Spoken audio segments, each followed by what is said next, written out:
Hello there guys and welcome to Student Meals. In this episode I will show you how to make an Irish coffee. Straight to the point and no nonsense. I hope that you enjoy this episode.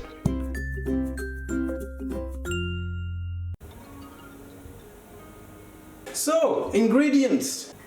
Coffee, 2 teaspoons of brown sugar, whipped cream, because I can't be bothered making my own whipped cream. And finally some whiskey, preferably Irish whiskey, but I do not care which whiskey you use, it's just the one you like.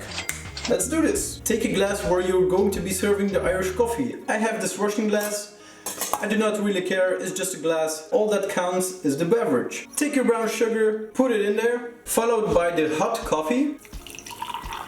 Fill it up about 3/4 of a glass. Take a spoon and give it a good stir until the sugar has dissolved. Next, add in the whiskey. I'm not going to be talking about balance and the perfect way to make the Irish coffee, because there is no perfect way, it's basically how you like it. I added about 5 centiliters of whiskey, this is how I like it. If you don't like it that much, you can add less. And finally, take your whipped cream and top it off.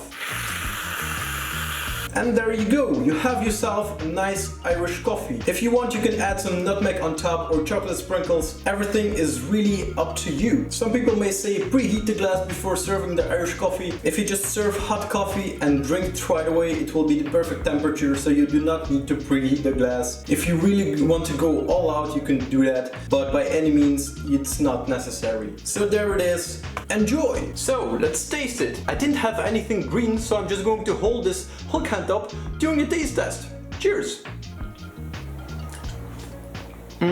It's perfect. It's coffee, it has whiskey in it, it has cream on it, it tastes perfectly fine. You didn't have to preheat the glass, you don't have to add anything fancy to it. It's plain, it's simple, and a quick and straight to the point tutorial. So there you go. I hope that you enjoyed this episode, and I'll see you in the next one.